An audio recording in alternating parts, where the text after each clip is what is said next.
Bien-aimés dans le Seigneur, c'est une joie, donc une bénédiction, un plaisir d'être avec vous. Nous rendons gloire à Dieu pour ce jour merveilleux, ce jour d'ascension, ce jour où le Seigneur est donc monté vers le Père. C'est vrai que c'est un jour glorieux dans ce sens que c'est un jour victorieux. Il va vers le Père donc demander la grâce et la faveur donc du Saint-Esprit sur le peuple de Dieu pendant que nous sommes en train de donc préparer donc cette Pentecôte. La fête est en train de s'annoncer, ça et là, chacun se prépare.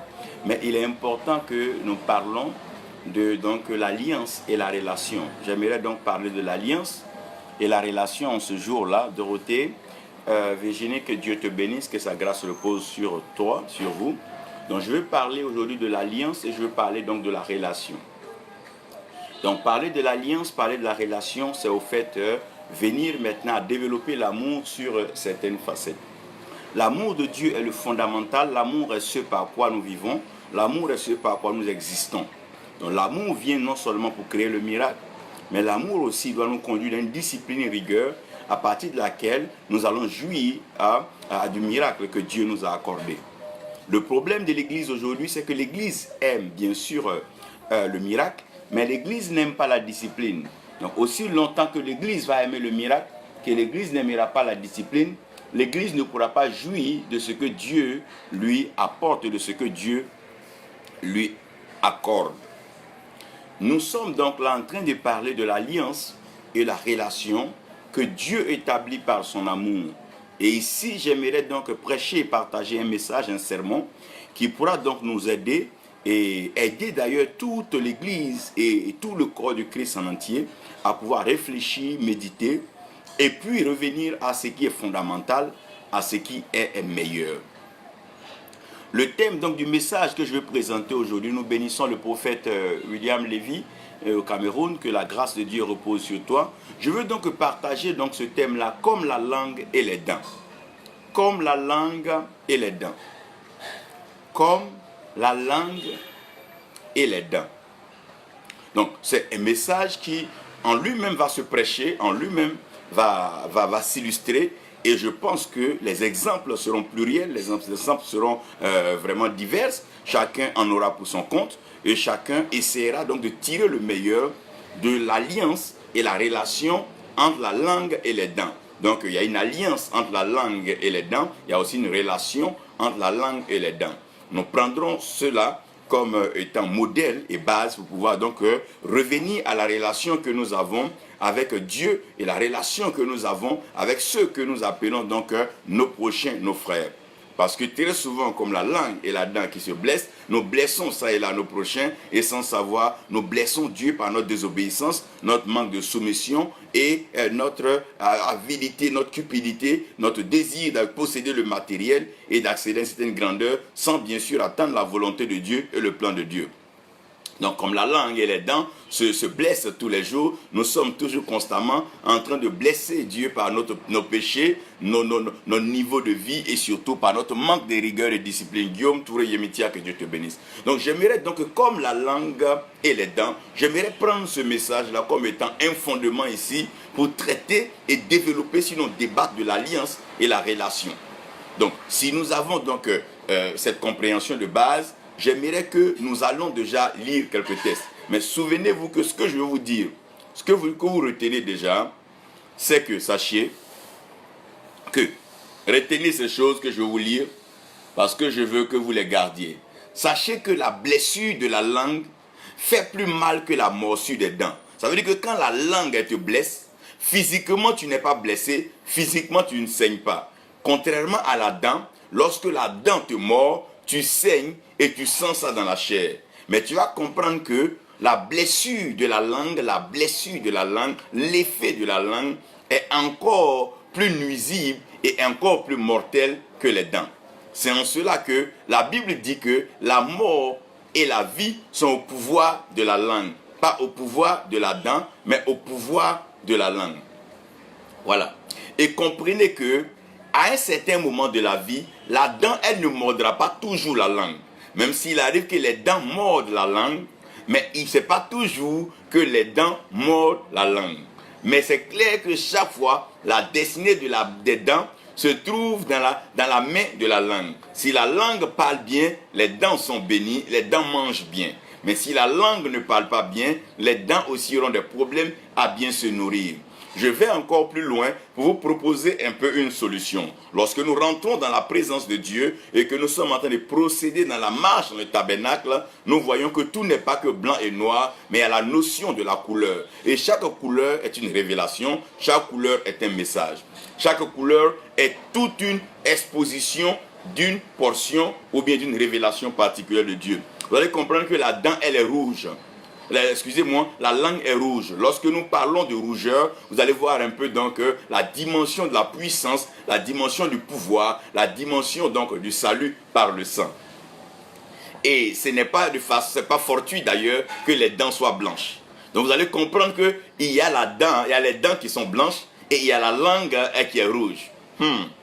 Déjà, Apocalypse nous parle de là, nous qui avons su laver nos vêtements dans le sang de l'agneau. Le sang de l'agneau étant rouge, si nous lavons nos vêtements dans le sang de l'agneau, il sort bien sûr blanc et blanc vraiment lumineux. Donc ça veut dire que dans la bouche où la langue et les dents sont, Dieu enseigne tout un message et Dieu donne tout un fondement, une base donc d'alliance et de relation. Je pense que nous allons vraiment nous abreuver, nous allons nous faire plaisir avec cela. Ça sera une exposition de messages, ça va ouvrir la lucarne à plusieurs et plusieurs pourront s'en servir pour prêcher comme ils veulent et même utiliser cela pour édifier, discipliner et bâtir donc le corps de Christ. Maintenant, ce que j'aimerais dire là, c'est que la langue a toujours besoin des dents pour mieux articuler. Ce que je vais expliquer ici, c'est que quoi? Pour qu'un homme puisse parler, il a besoin des dents. Ce n'est pas seulement la langue qui parle, mais la langue parle en association, en harmonie avec les dents. Ce qui fait qu'un homme qui n'a pas de dents, il y a des sons qu'il ne pourra pas produire comme les str, les cris, les fi. Plus quoi? Parce que c'est la langue qui vient au contact des dents et qui vient produire ce son. Par exemple, dans les langues vivantes un peu comme l'anglais et autres, vous allez bien sûr comprendre, vous allez bien comprendre ici que pour pouvoir mieux parler, il faut que la langue collabore avec les dents. Donc c'est l'articulation de la langue avec les dents donc, qui va permettre que nous puissions entendre le bon son. Donc les dents vont servir ici comme étant base pour une guitare, pour aider donc le message de passer. Maintenant, retenez un peu aussi que la langue, elle demeure dans la bouche de l'homme. Mais la dent, lorsque nous naissons, à un moment, les dents vont apparaître. C'est là où vous allez sentir que l'enfant va commencer à faire des fièvres et autres. Et à un moment de la vie aussi, les dents vont partir. Ça veut dire que quand on va arriver au stage de la vieillesse. Donc, comprenez un peu avec moi, lorsque nous sommes en train d'entrer dans ce message, c'est un message assez merveilleux. Et je vais laisser toute la place à quiconque voudrait après même développer, utiliser cela comme support, il vous est bien permis de le faire. C'est juste une portion de révélation que je vais apporter sur ça. Je ne finirai pas de le prêcher aujourd'hui. On ne finira jamais de prêcher. Aussi longtemps que nous avons la langue et les dents dans la bouche, nous aurons toujours des messages à véhiculer. Nous bénissons le Seigneur pour tous ceux qui nous ont pris donc en marche. Edgar Akbile, tout un plaisir, un ami de très longue date. Je suis très fier de te voir en ligne. Sharon Bell, God bless you. Unfortunately, this video is in French. I would love to have an English session. Please remind me, we'll work on that. I'll work on that with my webmaster. We'll see how we can have some translation of this message. It will be good for you people to have it. I'm talking about teeth and tongue. You know how the tongue and teeth can have this relationship as they are in a covenant, because they dwell together, they live together. Anafo, God bless you, et que Dieu bénisse tous ceux qui nous prennent donc en marche. Nous sommes partis maintenant avec la lecture de la parole de Dieu, et je pense que ces passages vont bien sûr nous aider à comprendre ce que Dieu veut. Lorsque nous lisons Proverbe 18, donc nous avons donc comme pour test Proverbe 18, et Proverbe 18, nous avons le verset 21. Proverbe 18, verset 21, qui est une portion très connue, et elle est beaucoup citée, elle est beaucoup utilisée lorsque nous parlons de l'efficacité de la langue et donc la force et la puissance que la langue a. C'est en cela que nous disons que la mort et la vie sont au pouvoir de la langue. Maintenant, nous allons bien sûr à Proverbe 31, verset 26. Proverbe 31, verset 26, que nous pouvons donc lire ensemble. Proverbe, je vais vous faire quelques lectures là, pour que nous puissions aller un peu plus vite. Proverbe 31, verset 26. Proverbe 31, verset 26. Oui. Proverbe 31, verset 26. Il dit, elle ouvre, je traduis en français, comme c'est une version anglaise que j'ai. Elle ouvre sa bouche avec sagesse, et la loi de la bonté est sur sa langue. Oh mon Dieu. Elle ouvre, my God, sa bouche avec sagesse. Elle ouvre la bouche avec sagesse, la vie, Dieu, l'amour. Et la loi de la bonté est sur sa langue. Ça veut dire que lorsqu'une bouche d'amour s'ouvre, c'est bien sûr pour proférer ou libérer, sinon déclarer des bénédictions. Ça, c'est bon, ça. Genèse 49, verset 12. Suivez-moi bien ces textes-là et ça va nous aider. Genèse 49, verset 12. Genèse 49, verset 12. Donc, Genèse 49, verset 12, la Bible précise que les yeux sont rouges de vin et les dents sont blanches de lait. Ça c'est formidable ça. Les yeux, le regard, la vue, la vision, rouge, mon Dieu, de vin et les dents blanches de lait. Alors là, c'est formidable. Je pense que déjà, le message est en train de se prêcher de lui-même. Je vais prendre Job 13, 14 pour donc rendre le lieu plus déguste. Et nous allons maintenant entrer dans ce message pour se faire plaisir en digérant cette parole. Donc Job 13, verset 14, où je suis d'ailleurs. Job 13, verset 14. La Bible dit, pourquoi prendrais-je ma chair entre mes dents? En d'autres termes, si je mets ma chair entre mes dents, je vais me mordre et je vais me blesser. Et mettrai-je ma vie dans ma main? Ça veut dire quoi? Lorsque tu prends ta chair, quand on parle de la chair, on parle de ta faiblesse. Si tu prends cela que tu mets entre tes dents, ça veut dire que tu l'exposes. Si tu exposes ta faiblesse, en d'autres termes, comment est-ce que tu serais en train de mettre ta vie en termes? Comment tu serais en train de préserver ta vie? Donc, si tu exposes tes faiblesses, tu parles tout le temps de ta chair, tu finiras par exposer ta vie. Nous prions et nous commençons donc le développement, le déroulement de ce message. Père Céleste, tu as l'autorité spirituelle suprême. Tu bénis en ce moment tes enfants par le message. Tu es au ciel et tu règnes. Viens par ta parole. Fais-nous du bien. Bénis-nous au nom de Jésus. Amen. Regarde ton frère, regarde ta soeur donc. Dis à quelqu'un, comme la langue et les dents. Dis-lui encore, comme la langue et les dents. Donc c'est le thème que je vais vous proposer aujourd'hui pour que vous puissiez regarder à partir de l'alliance et la relation entre la dent donc, et les langues, et les dents et la langue, comprendre comment est-ce que Dieu fait avancer donc son église. Pasteur Okubo Désiré, que Dieu te bénisse, c'est bien de vous voir donc être à ces moments donc, de révélation. Ça prouve que vous aimez ces genres de messages. Je veux donc commencer par le mystère de la bouche. Vous savez que, au fait, le ciel et la terre n'étaient nulle part que dans la bouche de Dieu. Donc le ciel et la terre, avec tout ce que la terre comporte, se trouvaient dans la bouche de Dieu. C'est en cela qu'Hébreu dit par la foi, nous comprenons que tout ce qui existe, existe par la parole de Dieu. Alors que la parole de Dieu est dans le cœur de Dieu, mais dans la bouche de Dieu. Parce qu'aussi longtemps que la parole est dans le cœur de Dieu, elle est justifiée. Mais lorsqu'elle sort de la bouche de Dieu, elle produit ses effets. C'est en cela que la Bible dit que ce que sa bouche déclare, parce que son cœur pense, mais ce que sa bouche déclare, sa main l'accomplit. Donc la main agissante de Dieu est en phase avec la bouche de Dieu. Ce qui sort de la bouche de Dieu directement vient. Donc la Bible dit que Dieu dit que la lumière soit et la lumière fut. On sait que la lumière c'est le Christ, la lumière c'est Jésus. Jésus a été toujours dans le cœur de Dieu. Mais cette fois-ci c'est sa bouche qui parle. Donc vous allez comprendre qu'il y a un mystère fondamental, c'est que la bouche est la source du miracle. La bouche est la source de la bénédiction. La bouche est la source de la malédiction. C'est la bouche qui donne donc naissance à toute vie. Parce que la sémence que nous avons par excellence, c'est la parole de Dieu. Et la parole de Dieu sort de la bouche.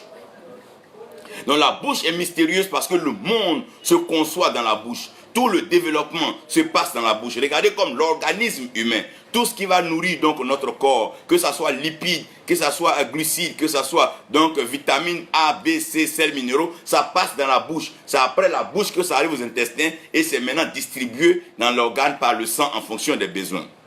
Donc un enfant de Dieu qui veut comprendre donc le corps de Christ doit comprendre l'anatomie humaine. Si tu ne comprends pas l'anatomie humaine, de quoi est fait l'homme, il te sera difficile de pouvoir comprendre quand nous sommes le corps de Christ. Pourquoi nous avons deux mains, pourquoi nous avons une bouche, tout ça, vous devez comprendre cela. Donc, pour comprendre ces choses, il est bien de regarder certaines choses matérielles, ces choses terrestres, à partir desquelles vous pourrez déduire et comprendre donc l'implication spirituelle.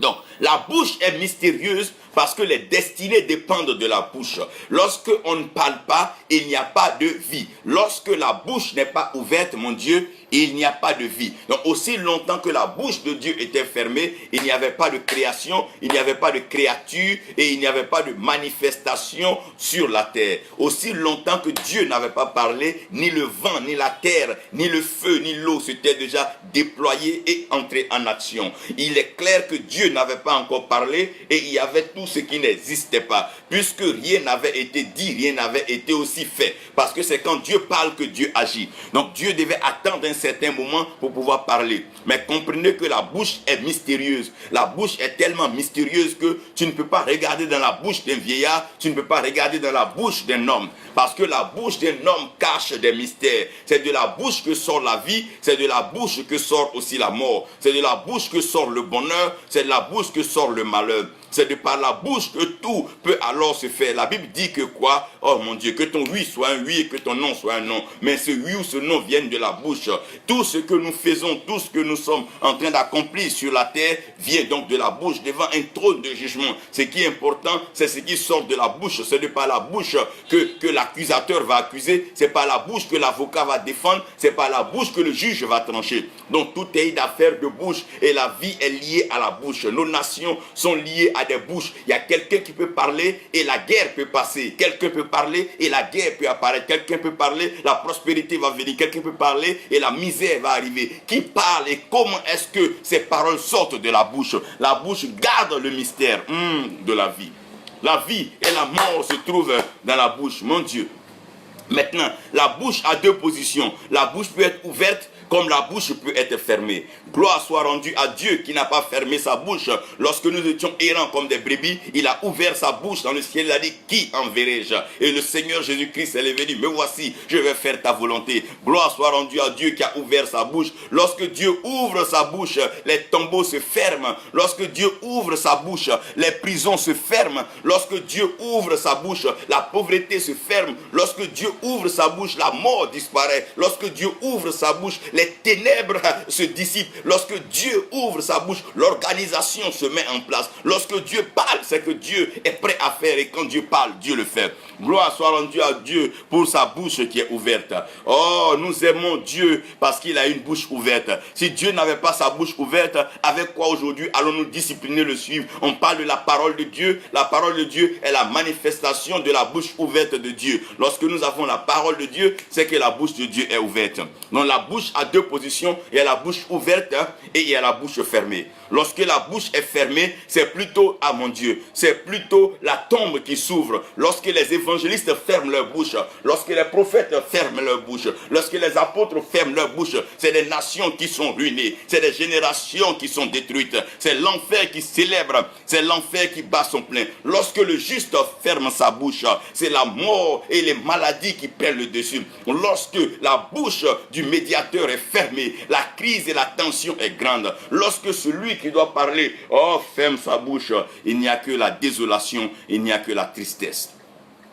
Gloire soit rendue à Dieu qui n'a pas gardé le silence sur nos situations chaotiques. Dieu a constaté qu'il y avait les ténèbres à la surface des abîmes et Dieu a dit que la lumière soit. Gloire soit rendue à Dieu qui sait ouvrir sa bouche. Mon frère, il faut savoir aujourd'hui que ta bouche est mystérieuse. Il faut savoir quand la bouche est fermée et il faut savoir quand la bouche est ouverte. Oh mon Dieu, le mystère de la bouche ouverte, c'est la restauration de la vie et c'est le réveil. Mais lorsque la bouche est fermée, oh mon Dieu, c'est la mort, c'est le désarroi, c'est la tristesse et c'est la malédiction. malédiction. Mais je crois que nous sommes dans une saison où Dieu ne se taira point. Il dit, à cause de Sion, je ne me tairai point. S'il ne se taira point, ça veut dire que sa bouche sera pleinement ouverte. Dieu parlera sur nos nations, Dieu parlera sur nos vies et Dieu parlera sur nos familles. Le même Dieu qui a parlé à Adam, que même Dieu, même quand Adam a péché, Dieu n'a pas fermé sa bouche, Dieu est revenu encore parler à Adam. Parce que Dieu a la bouche ouverte, parce qu'il veut bénir, il veut sauver, il veut restaurer, il veut élever, il veut faire monter. Dieu est un Dieu de parole, il est parole en lui-même.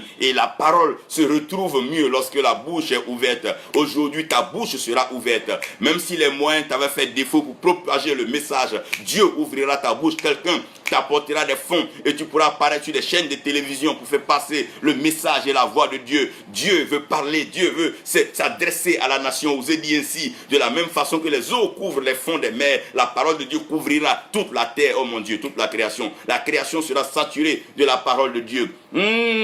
Bouche ouverte.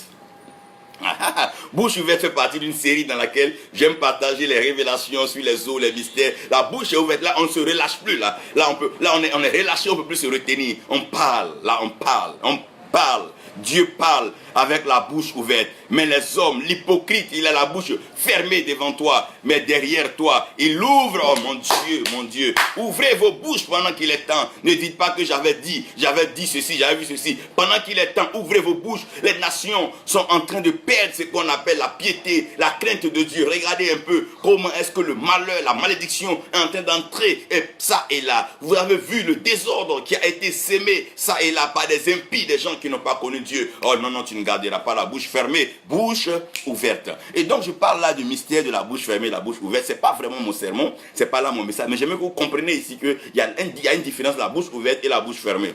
À quel moment on ouvre la bouche, à quel moment on ferme la bouche. Vous devez comprendre cela. Donc c'est une question de temps et c'est une question de Dieu. Ça se fait bien sûr par l'œuvre de la mâchoire. Je ne parlerai pas de la mâchoire, je ne parlerai pas des lèvres aujourd'hui. Samson avait une mâchoire d'âne pour pouvoir tuer les Philistins. Pourquoi la mâchoire soutient la bouche. Je ne parlerai pas de ça, laissez ça. C'est pas là que je vais vous amener. Je vous amène quelque part. Je vous appelle du mystère des habitants de la bouche.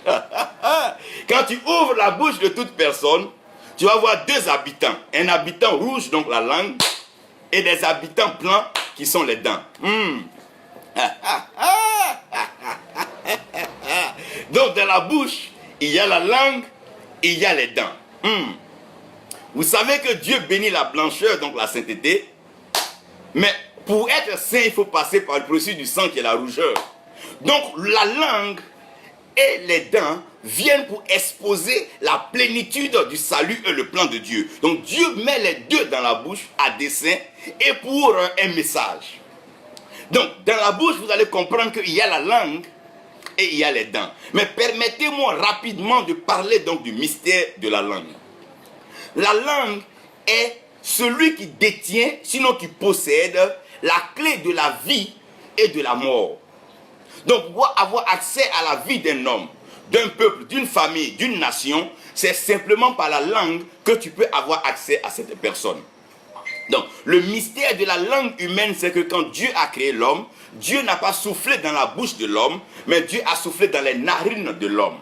Donc, ce qui peut se passer, même si la bouche détruit l'homme, au moins l'homme aura encore la respiration. La respiration, c'est une capacité de pouvoir vivre même quand on est mort. Ça veut dire que lorsque nos paroles n'ont plus d'effet.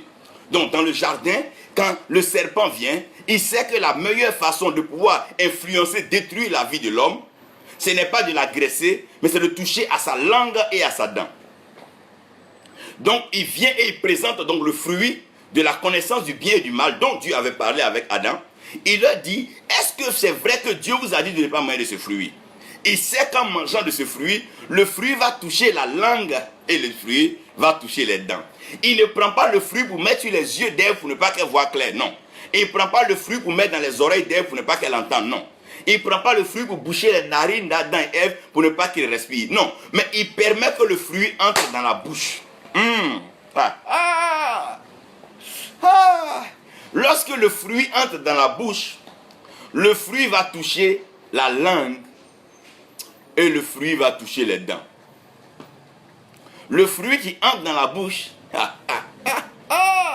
va toucher la langue et va toucher les dents. Mais comment est-ce qu'un fruit qui a touché la langue et les dents peut aujourd'hui affecter toute l'humanité.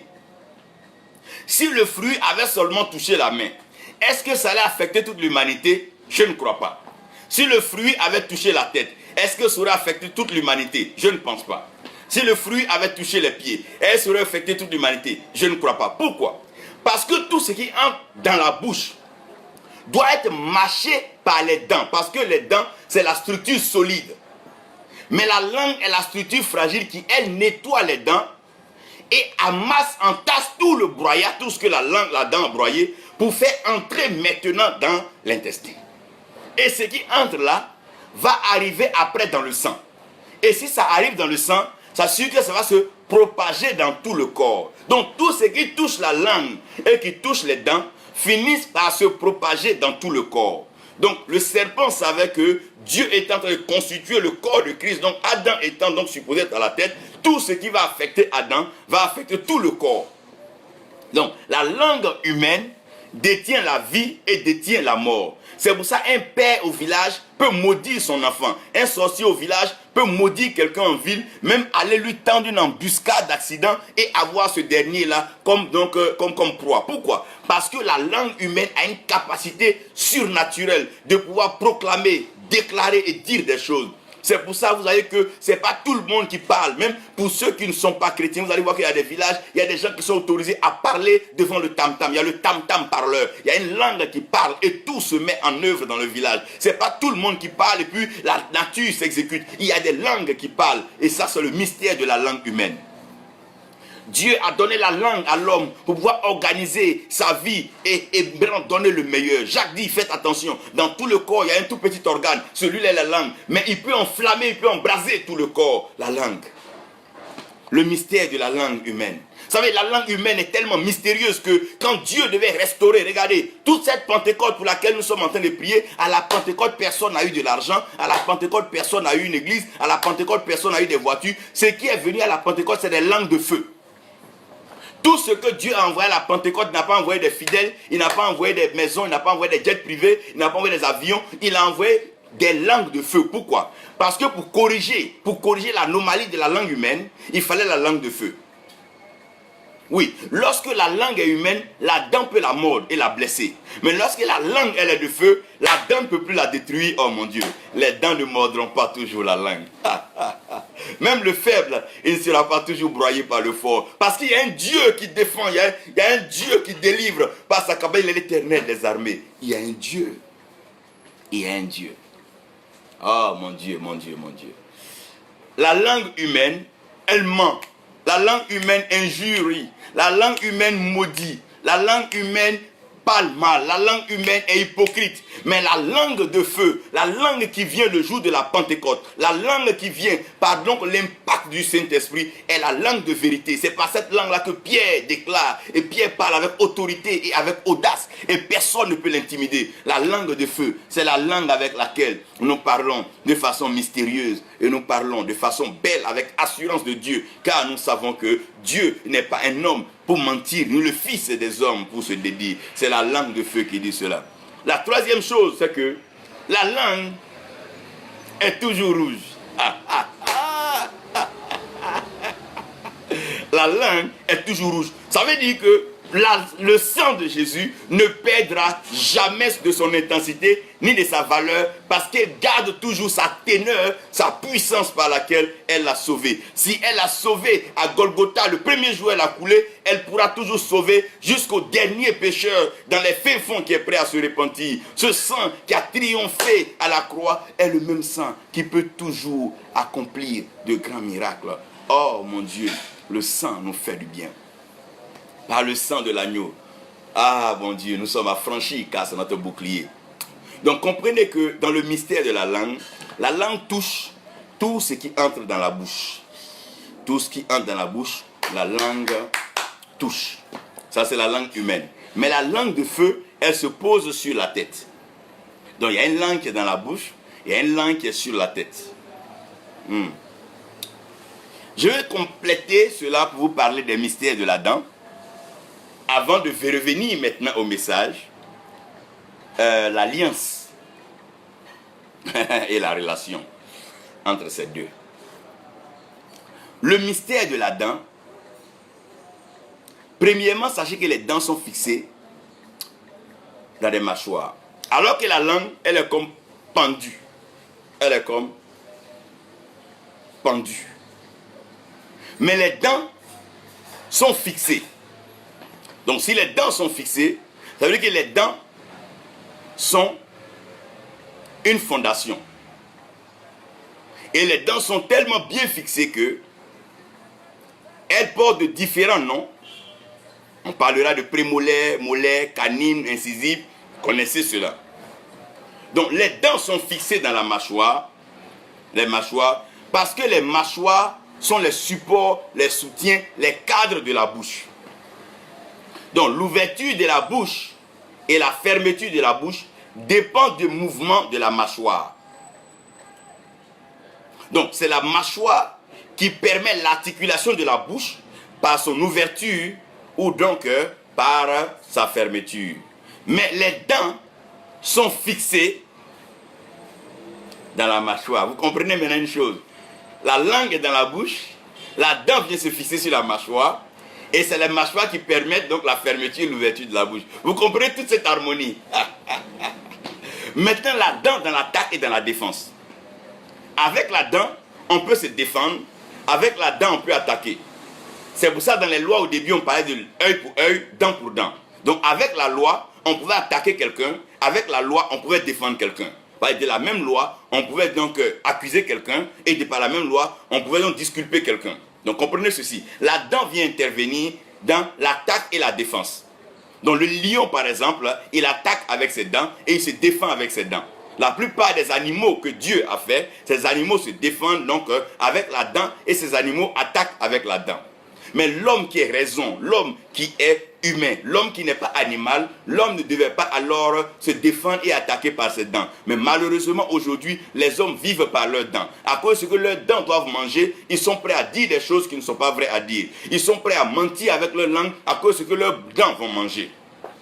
Quand ils ont envie de manger doux, ils vont alors faire des discours pompeux à des peuples malheureux et des peuples misérables. Donc la langue et la dent peuvent alors s'harmoniser pour concocter un mensonge comme une mélodie pour endormir les peuples et les gens afin de que la dent puisse donc se mettre les meilleurs gigots et les meilleurs morceaux. Et là c'est dommage et c'est tragique.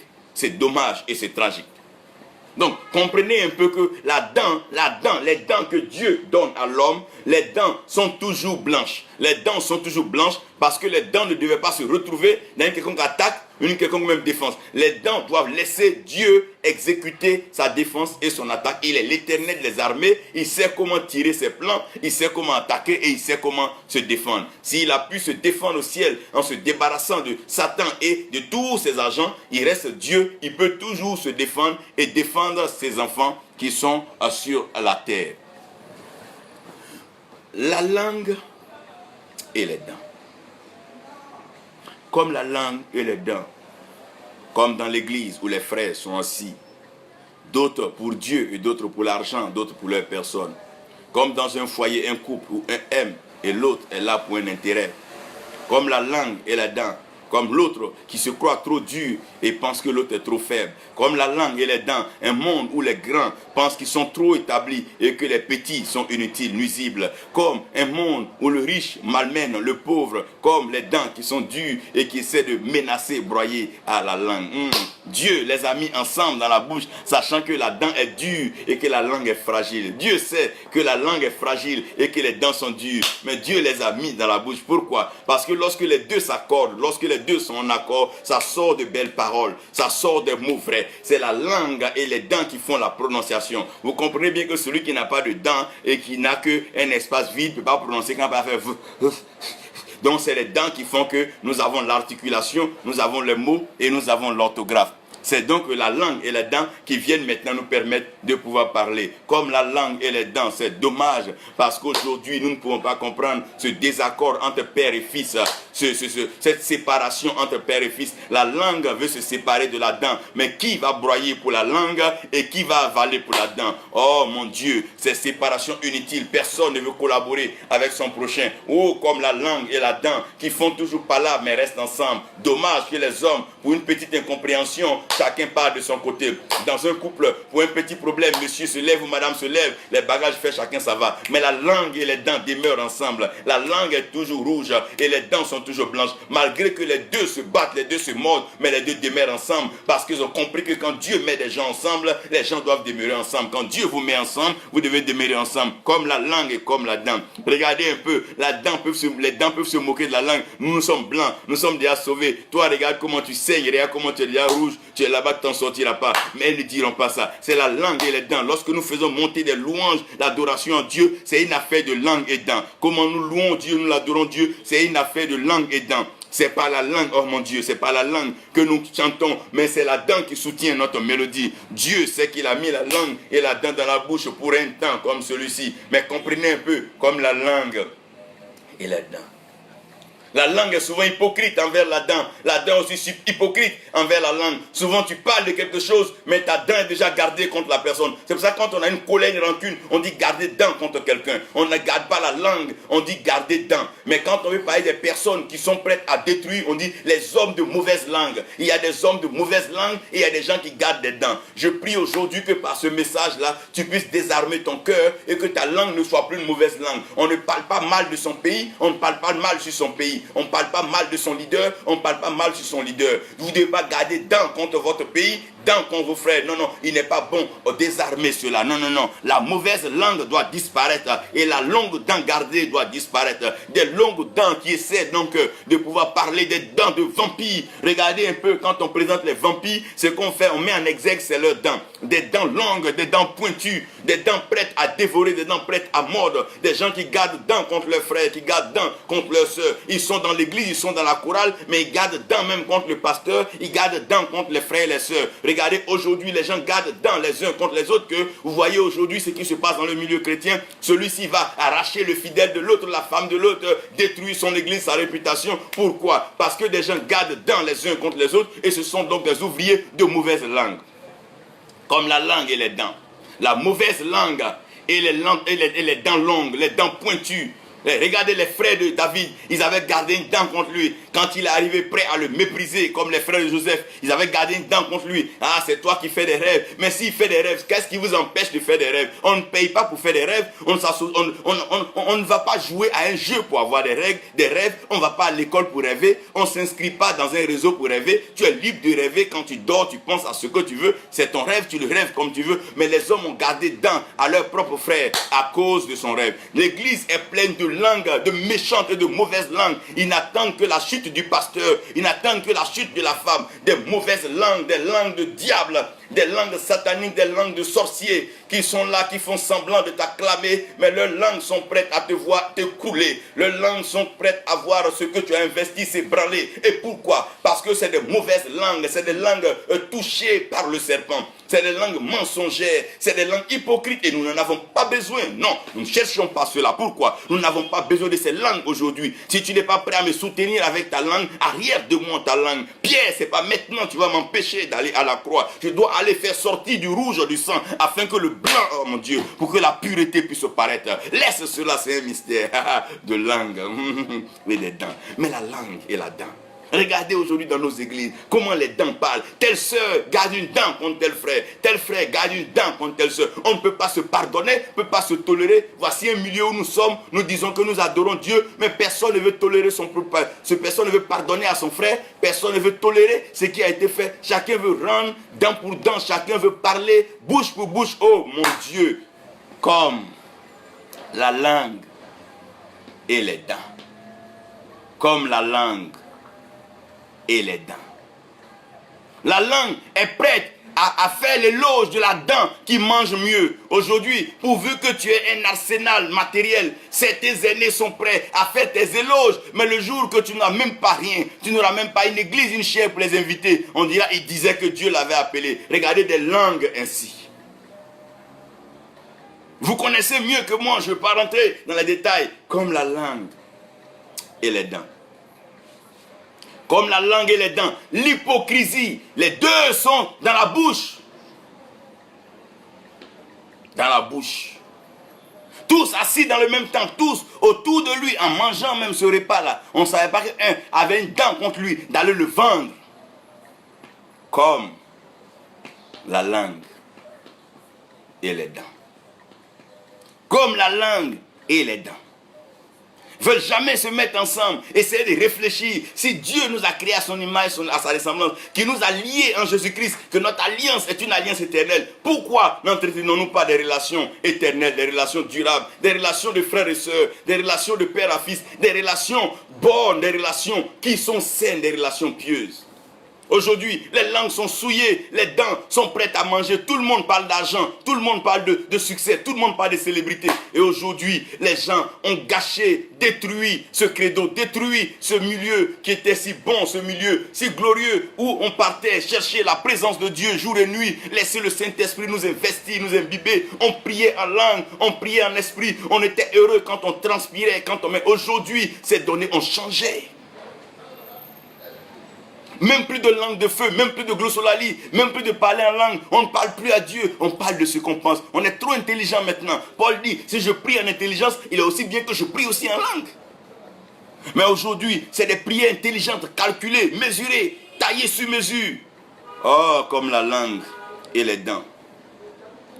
Aujourd'hui, voilà, les pays sont pourris, les positions religieuses sont pourries parce que les langues sont mauvaises. Les langues sont des langues, tout simplement, des langues déjà payées, des langues déjà bouclées. Tout est déjà géré, tout est ficelé, tout est bouclé là. Comme la langue et les dents. Oui, comme la langue et les dents.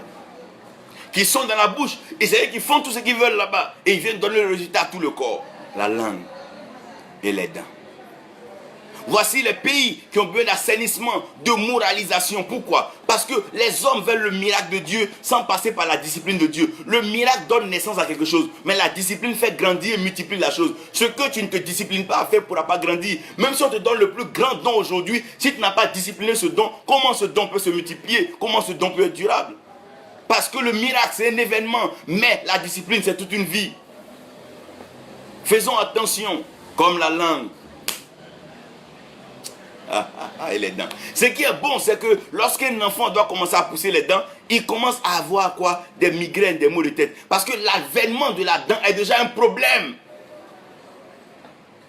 C'est pour ça, à un certain moment, les vieillards, ils n'ont plus de dents. Les dents des vieillards tombent. Pourquoi? C'est quand les dents des vieillards tombent qu'ils peuvent maintenant jeter leur couronne.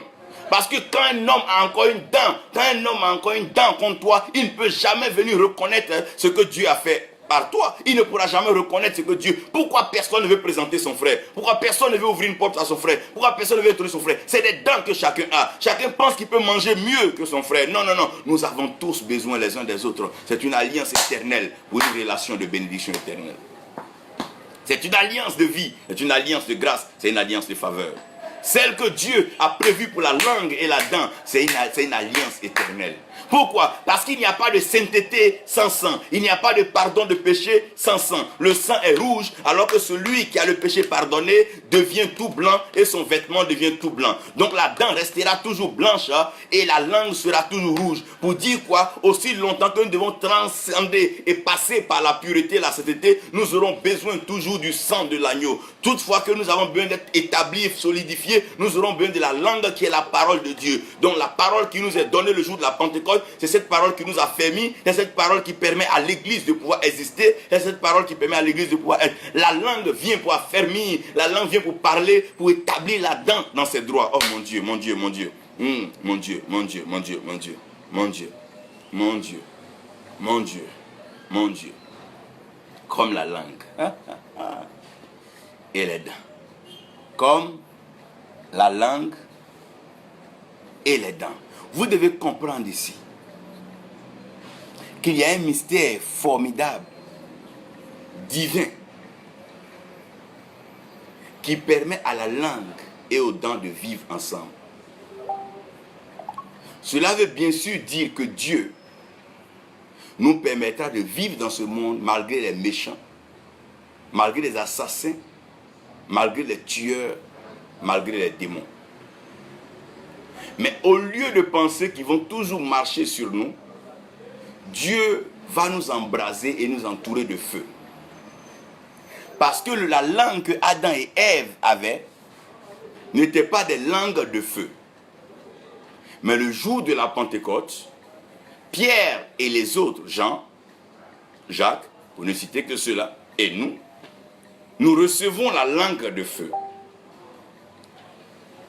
Et cette langue de feu, la dent ne peut pas broyer, la dent ne peut pas mordre, la dent ne peut pas détruire. Dans ce temps, la dent sera la protection de la langue, et la langue nourrira la dent. Les fils feront la fierté des pères, et les pères présenteront les fils. Les enfants parleront de leur père comme Christ a parlé de son père. Et les pères seront fiers de nourrir leurs enfants. Nous n'aurons plus besoin de nous battre pour des trésors, des territoires. Nous n'aurons plus besoin de nous battre pour des identités, nous battre pour des positions. Mais nous serons heureux de fêter ensemble ce que nous avons acquis, qui est la force de l'unité. C'est la dent. Oh mon Dieu, la langue arrive à s'unir dans la bouche. À plus forte raison, nous les hommes qui sommes sur la terre. Nous sommes en train de parler de comme la langue. Et les dents. Comme la langue et les dents. Les pères et les fils ont besoin d'être ensemble. Les associations chrétiennes ont besoin d'être ensemble. Les enfants de Dieu ont besoin de se réunir. Nous tous qui croyons que Dieu nous a envoyés sur la terre pour vivre l'amour, la joie et la paix, nous devons la pratiquer. Nous devons la rechercher partout. Partout où nous partons, nous devons être en paix avec tout le monde. Si ça ne tient qu'à nous, nous devons être en paix avec tout le monde. Nous devons rechercher la paix et la sanctification, la pureté continuelle. Chercher à nous rapprocher de Dieu tous les jours. Ce n'est pas parce que la langue est rouge que la dent est blanche, que la dent est plus sainte et que la dent est plus pieuse. Que non, non, non. Nous devons continuer, persévérer. Même si aujourd'hui la chair est un problème, nous devons persévérer, nous devons marcher avec Dieu. Un jour ou l'autre, il nous déclarera par son esprit, mon Dieu. Mon Dieu, comme la langue et les dents. Je reviendrai sur cette série pour vous parler un peu des relations de façon pratique, de façon complète. Comment la langue et les dents travaillent, en s'appuyant sur les mâchoires et les lèvres. La Bible dit, ce peuple me loue au bord de ses lèvres. Donc, on va voir l'action des lèvres. Et on parlera aussi de l'action de la mâchoire. Que Dieu vous bénisse et que ce message vous fasse du bien. Ne prenons pas nos langues pour détruire. Et ne gardons pas nos dents pour mordre nos frères. Mais prenons nos langues pour les bénir. Et nos dents pour leur sourire. Nos frères ont besoin de notre bénédiction et de notre sourire. Nous devons tous sourire. Sortir nos dents pour bénir nos frères. Et notre langue, pas pour se moquer, mais nos langues pour les bénir. Que Dieu vous garde et que sa grâce repose sur chacun de vous. Au nom de Jésus. Amen.